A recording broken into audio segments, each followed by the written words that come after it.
Bismillahirrahmanirrahim. Assalamualaikum warahmatullahi wabarakatuh. Alhamdulillahi rabbil alamin, allazi arsala rasulahu bil huda wa dinil haqq liyuzhirahu 'ala ad-dini kullih wa kafa billahi shahida. Ashhadu an la ilaha illallah wahdahu la syarika lah wa la hawla wa la quwwata illa billah wa ashhadu anna Muhammadan abduhu wa rasuluhul mustafa sallallahu alaihi wasallam tasliman mazida. Subhanaka la ilma lana illa ma 'allamtana innaka antal alimul hakim. Rabbi israh li sadri wa yassir li amri wahlul 'uqdatam min lisani yafqahu qawli. Amma ba'du. Para sahabat, saudara-saudaraku, saudariku yang dimuliakan Allah dan pemirsa channel kami yang kami banggakan. Pada kesempatan yang berbahagia ini,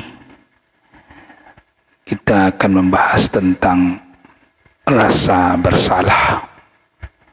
Allah Subhanahu wa Ta'ala memberikan kita suatu nikmat, yaitu ada nikmat yang namanya nikmat rasa senang, nikmat bahagia, nikmat kita merasakan kenyamanan. Dan begitu juga ada namanya nikmat rasa sakit. Kita hanya mengenal mungkin yang namanya nikmat tenang, nikmat rasa senang, bahagia. Padahal rasa sakit itu juga nikmat. Ada orang yang mendapatkan penyakit, tapi dia tidak merasakan sakit. Dan di saat ketika diperiksa, ternyata sudah stadium 3. Seperti sakit kanker umpamanya. Tapi sebaliknya, ketika ada orang yang mengalami sakit perut, kepala pusing, sakit gigi, dia merasakan adanya sakit itu. Maka ketika dia merasakan rasa sakit itu, dia berusaha untuk mencari obat. Gejala rasa sakit itu adalah nikmat. Karena ada orang yang tidak merasakan sakit, tapi tiba-tiba ketika diperiksa, menurut pengetahuan dokter,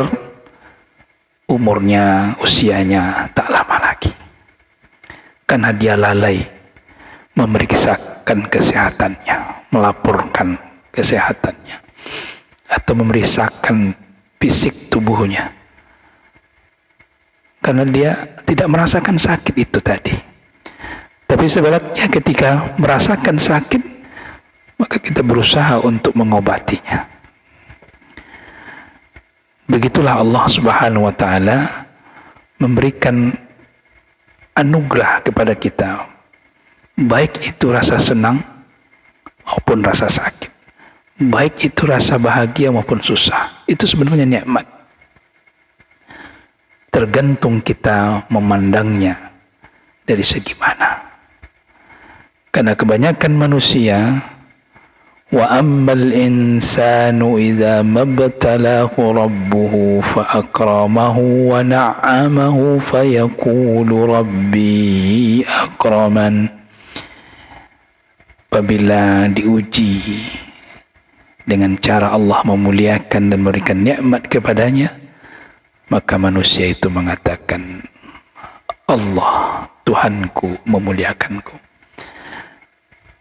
Wa amma iza mabtalahu, dan sebaliknya ketika Allah Subhanahu wa Ta'ala mengujinya dengan cara menyusahkannya atau mensengsarakannya atau tidak memberikan nikmat kepadanya, qala rabbi ahanan, Allah, Tuhanku, membenciku, menghinaku. Saudara-saudaraku yang dimuliakan Allah, ketika orang beriman mendapatkan suatu hal yang tidak diinginkannya, maka itu adalah ujian. Dan seharusnya dia tetap kuat keimanannya dan kemudian mengucapkan inna lillahi wa inna ilaihi raji'un. Dan kalau bisa mengucapkan alhamdulillahi rabbil alamin ala kulli halin. Tapi bagi orang yang beriman tentu tidaklah berat. Nah, begitu juga merasa bersalah itu bukanlah sesuatu yang hina. Merasa bersalah itu sebenarnya anugerah. Itu adalah nikmat yang Allah berikan kepada seorang hambanya. Memang kita pengen tidak bersalah, tapi siapa yang tak akan lepas dari kesalahan? Siapa yang tak akan lepas dari namanya dosa? Maka kesalahan dan dosa itu adalah nikmat bagi orang yang beriman. Orang yang beriman ketika melakukan suatu kesalahan, dosa, maka dia bertobat dengan segera kepada Allah Subhanahu wa taala, mengakui kesalahan itu kepada Allah dan memohon ampun kepada Allah Subhanahu wa taala. Kata Allah dalam surat Thaha ayat 82, wa inni laghaffarun liman taba wa amana wa amila shalihan tsumma ihtada. Sungguhnya aku adalah yang maha pengampun bagi siapa yang mau bertobat, beriman, beramal soleh, dan kemudian terus dalam petunjuk, terus dalam istiqomah dalam kebenaran. Inilah ghafarun, kata Allah. Maka dosa yang dialami oleh orang yang beriman itu suatu nikmat sebenarnya. Jangan sampai kita merasa diri kita ini tak lepas dari dosa dan bahkan menganggap diri kita ini hebat. Allah ingatkan, fala tuzakku anfusakum wa huwa a'lamu biman ittaqa. Ingatlah oleh kalian, jangan kalian merasakan suci, merasa hebat, merasa kalian orang yang tak lepas dari dosa. Karena Allah Subhanahu wa taala yang lebih mengetahui siapa di antara orang yang bertakwa itu. Jadi kita tidak boleh merasa bangga bahwa kita ini adalah manusia yang sempurna, yang tak terlepas dari kesalahan. Karena dengan kesalahan ini kita berusaha untuk menjadi pribadi yang betul-betul menyesal, pribadi yang tawab, pribadi yang ingin bersegera bertobat kepada Allah Subhanahu wa taala. Karena manusia adalah tempat dosa dan salah, dan sebaik-baiknya adalah orang yang bersegera bertaubat. Jadi kesalahan, dosa bukanlah sesuatu yang hina bagi orang yang beriman, tapi itu adalah nikmat anugerah sebenarnya. Dan bukan berarti ini dijadikan sebagai salah dalam memahaminya. Bukan berarti kita boleh berdosa, bukan berarti kita boleh melakukan kesalahan atau kemaksiatan, tidak.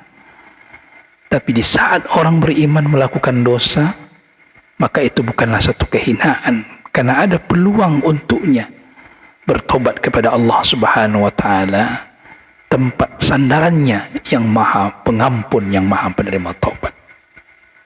Dan kita tentu berusaha untuk tidak melakukan dosa setelah kita melakukan taubat kepada Allah. Saudara-saudaraku yang dimuliakan Allah Subhanahu wa taala, dan jangan sampai kita menjadi pribadi yang merasa pribadi ini adalah orang yang hebat. Dia menganggap dia adalah amalannya baik saja. Dia menganggap dia adalah orang yang terbaik, terhebat di antara makhluk Allah Subhanahu wa taala. Dan Allah bayangkan kepadanya amalannya itu adalah amalan yang terbaik, padahal menyesatkan. Kata Allah di dalam surah Al-Kahfi, hal nunabbi'ukum bil akhsarina a'mala alladzina dhalla sa'yuhum fil hayatid dunya wa hum yahsabuna annahum yuhsinuna sun'a. Katakan kepada mereka, wahai Muhammad, maukah kalian kami beritahu orang yang paling merugi usaha amalnya di kehidupan dunia ini? Itulah mereka yang sesat usahanya dan mereka menganggap bahwa apa yang dilakukannya itu adalah yang terbaik, padahal sesat. Iyazunbillah. Dia merasa bangga dengan amalannya, tapi ternyata Allah jatuhkan kepada kesesatan. Di dunia dia anggap ini suatu amalan yang hebat menurut dia. Dia bangga dengan amalannya itu. Tapi ternyata amalannya itu dianggap sesat oleh Allah Subhanahu wa taala. Kenapa? Karena merasa hebat tadi. Jadi manusia yang mengakui kesalahan, mengaku berbuat dosa di hadapan Allah, dan itu menjadikan ia menyesal, menangis, ini adalah orang yang terbaik daripada orang yang tidak berdosa tapi merasa hebat dengan amalnya.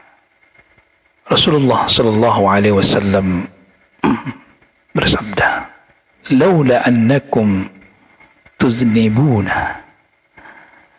Jikalaulah kalian tidak melakukan dosa, tidak melakukan suatu kesalahan, la zahaballahu bikum wa la jaa biqaumin yudnibuna wa yastaghfiruna Allah fayaghfiruhum.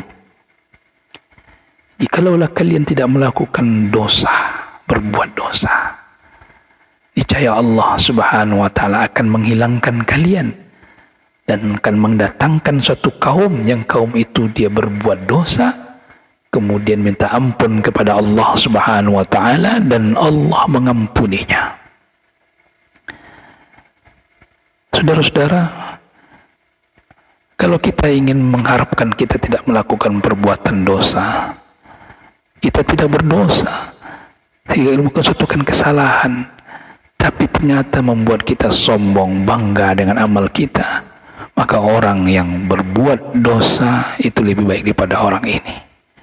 Dan bahkan Rasulullah mengatakan, bisa saja kalian mengharapkan tidak berbuat dosa, seolah kalian bangga dengan amalan kalian, tapi Allah ganti dengan kaum yang melakukan kesalahan dan minta ampun kepada Allah, dan Allah berikan ampun kepadanya.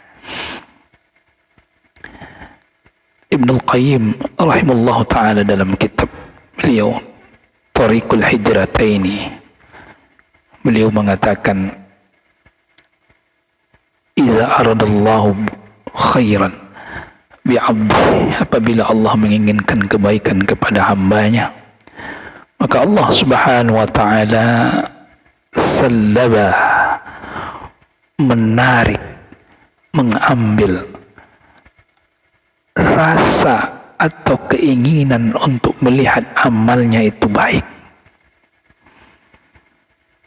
tapi dimunculkan dalam hatinya, dibukakan matanya melihat dosanya, sehingga dia merasakan bahwa dirinya pribadi yang senantiasa berdosa.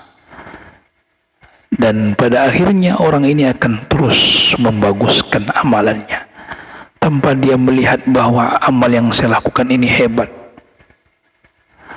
tanpa dia melihat bahwa amalan saya ini sudah amalan yang luar biasa dibandingkan dengan orang lain.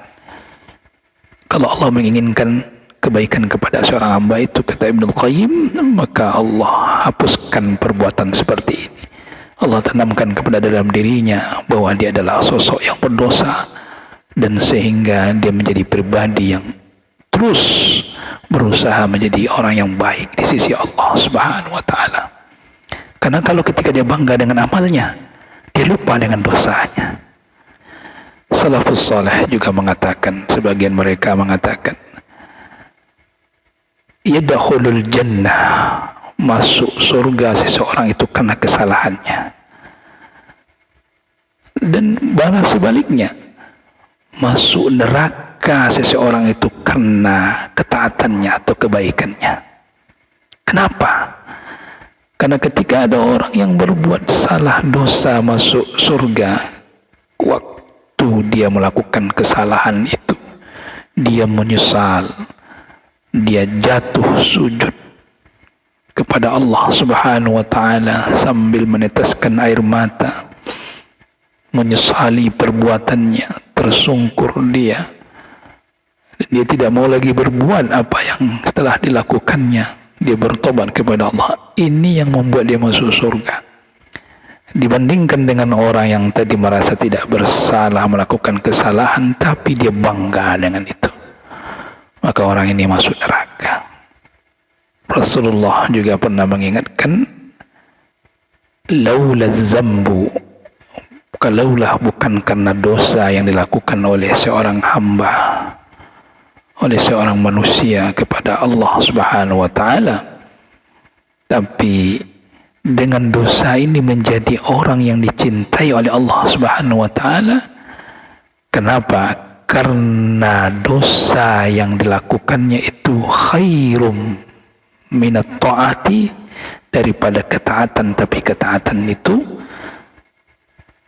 memunculkan rasa sombong, merasa bangga, memunculkan ria.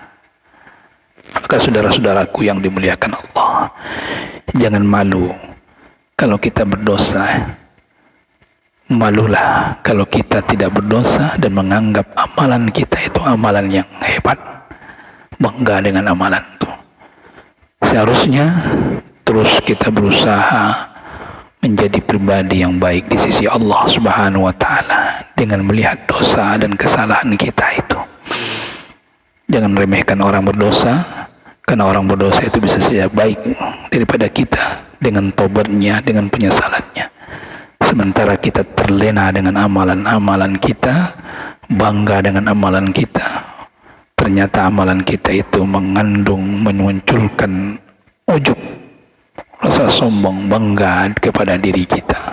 Ada di antara kita yang menganggap bahwa dia masuk surga karena amalannya. Nauzubillah. Kita tidak akan mampu membayar surga Allah dengan amalan kita. Toh yang membuat kita masuk surga itu adalah rahmatnya Allah. Karena Allah masih memberikan rahmat kepada diri kita, maka kita mampu beramal. Oleh karena itu, orang yang mengakui kesalahan itu adalah nikmat, dan tetaplah menjadi pribadi yang senantiasa bersyukur kepada Allah Subhanahu wa Ta'ala, karena Allah masih menerima taubat kita dan masih mengkategorikan kita hamba yang mulia di sisinya. Ketika ada kesalahan, kemaksiatan yang dilakukan, tapi kita bersekarang mengakuinya, meminta ampun kepada Allah Subhanahu wa Ta'ala. Qul ya ibadiyalladzina asrafu ala anfusihim, yang melampaui batas diri mereka, la taqnutu min rahmatillah, jangan kalian berputus asa dari rahmat Allah. Innahu yaghfiru dzunuba jami'a, Allah mengampuni segala dosa. Maka mari kita senantiasa menjadi pribadi tidak mengabaikan dosa kita dan juga tidak bangga dengan amal yang kita lakukan. Semoga bermanfaat apa yang kami sampaikan. Wa akhiru da'wana subhanakallahumma bihamdika asyhadu an la ilaha illa anta astaghfiruka wa atubu ilaik. Wassalamu alaikum warahmatullahi wabarakatuh.